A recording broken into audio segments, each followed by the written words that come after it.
Yeah, beat your addiction, live free. Ralf Friedrichs is who you see. Listen in when you're feeling low. Take back your life, today's show. Beat your addiction, live free. Ralf Friedrichs is who you see. Listen in when you're feeling low. Take back your life, today's show. Stay positive, hope, and keep faith. Stand strong against any odds that you face. Put away the alcohol and the drugs. Fill your time with the things you love. Addiction is tough, but it's worth the work. Treat your body what it's worth.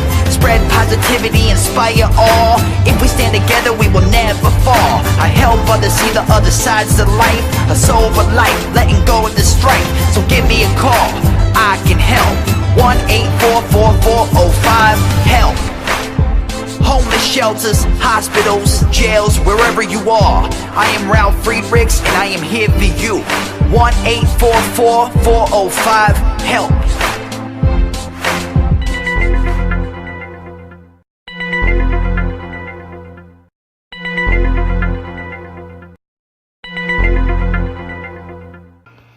Good morning. Welcome to the Take Your Life Back Today radio show. Also to be seen on YouTube this Monday, rainy Monday morning, early in the morning. And I want to talk to you about how empathy and understanding are better responses to addiction than judgment and moralization. Folks, I'm going into my 6th year of continuous sobriety. Do you know one aspect I've discovered about myself? I bet you didn't know. It's easy for me to get on a high horse about addiction. I could sit here and preach all day. I don't relish revealing this to you. I would like you to think that since I've been there, I am much more empathetic in my response toward other struggles with learning how to live without drugs and alcohol. I suppose my eventual response I give to family, friends, even to the way our society shapes policy with regard to addiction, ultimately communicates compassion and understanding.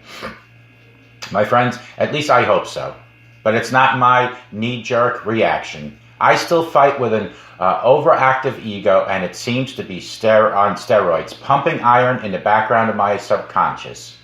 I would like to think that I am better than other people, that the addiction I've overcome can never resurface, that my past is past and I'm a great guy, and I hear the messages bubbling up from who knows where, but I'm not that person. I'm humble and I'm empathetic. Why can't she just get her act together, I might ask somebody. I mean, it's been 10 years already and you're still drinking. You could ask that to other people. That's being judgmental. This guy hasn't hit bottom yet. There's nothing I can do for him or her. Another negative response. Just quit drinking. Things will improve. It's not that big of a deal. It is a big deal. You can't respond that way.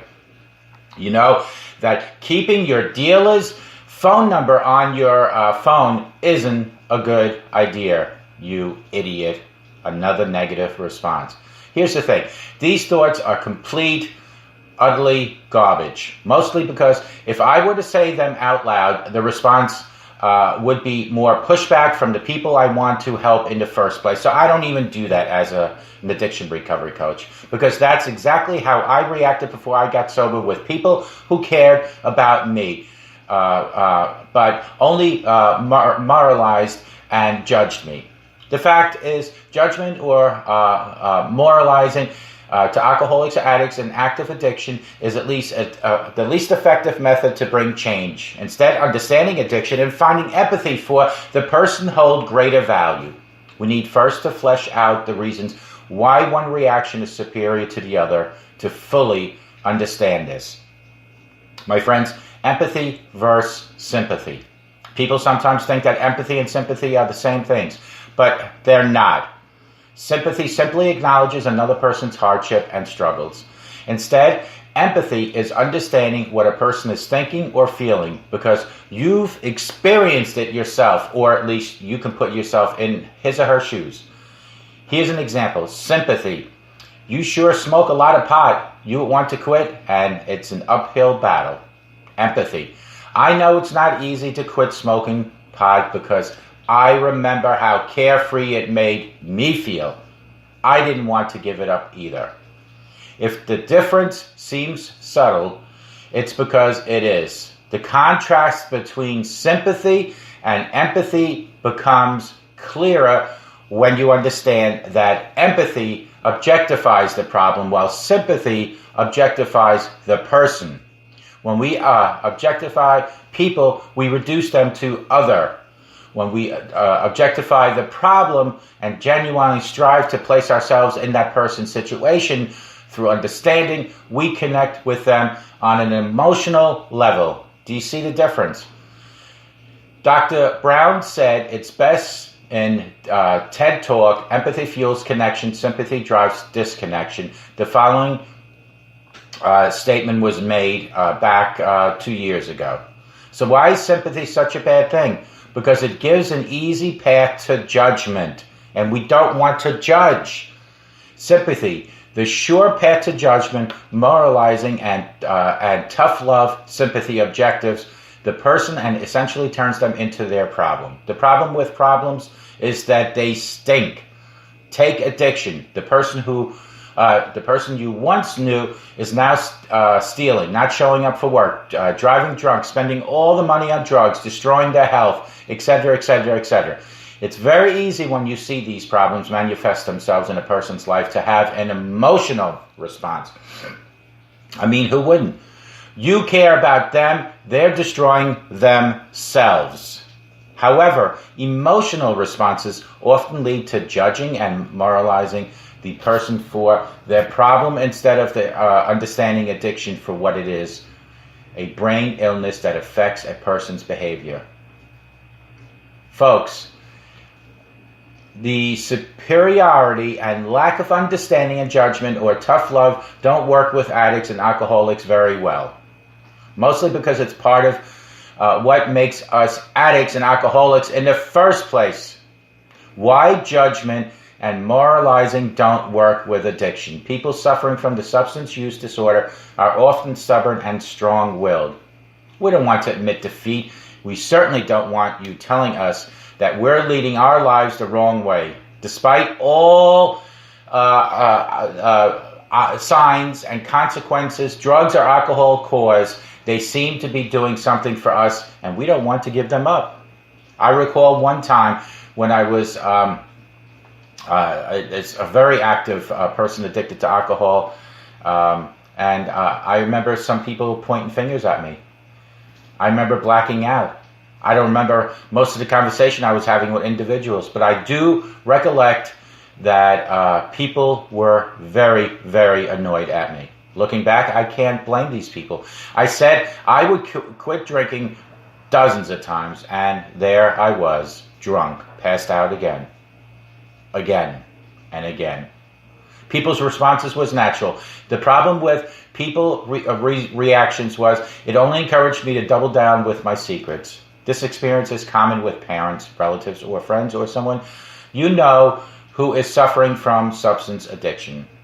The yelling and the screaming, the pleading, the promises, or the threats, they seem to go nowhere. Sometimes the problem seems only to get worse.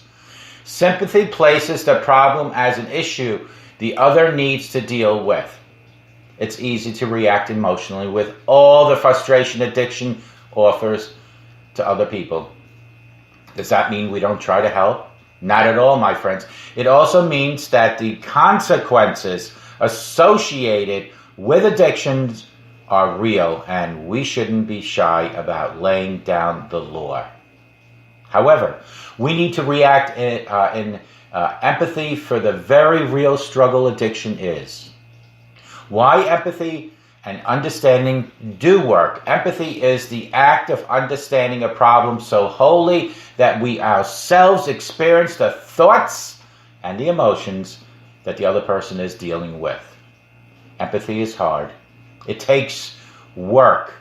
You need to authentically listen and relate, even if you haven't experienced how horrible addiction can be and how wonderful drug or alcohol use seems to that person. You can understand what they're going through. First, addiction is a disease of an organ in a human body, namely the brain. Second, that the use of addictive chemicals hijacks a person's decision-making abilities.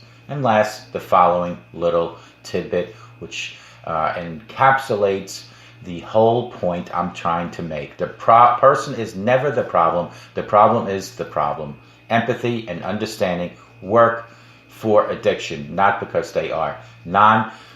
Intervening permissive attitudes, quite the opposite fact. Knowing just how difficult it is to give up something you love, drugs and alcohol, makes the person who is addicted realize that you're willing to understand, to relate to them. When I finally got sober, people around me said, go to AA, and said you'll become healthier. Some people even guided me to different programs. But folks, the fact that people were even showing me concern made me feel good. They didn't become permissive or stop caring alongside of me. They truly wanted to help me. Alongside addiction treatment that I got through my self-belief in God, today I am still sober. Empathy works because it's real compassion grounded in understanding. Call me at 844-405-HELP. Together, you and I, we can help each other take our lives back. Be good to yourselves. Be good to each other. And remember, a simple smile to a total stranger can go a long way. It could change your life. Empathy versus sympathy. Get the difference and separate them. May God bless each and every one of you, and take good care on this rainy Monday day. Bye-bye. And take care until tomorrow. This is the Take Your Life Back Today radio show. Bye-bye now.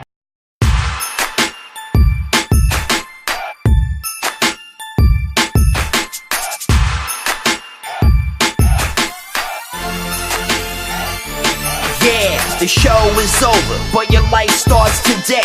Taking back your life's the only way. Keep faith, stay positive, push through. Take back your life, it starts with you. Alcohol and drugs can't control your life. Let go of the negative and the strife. Ralf Friedrichs is the man guiding your way. The show is over, but your life starts today. Call Ralf Friedrichs at 1-844-405-HELP. That's 1-844-405-HELP. We hope you love the show today and tune in next time. Take back your life today show with Ralf Friedrichs. Yeah.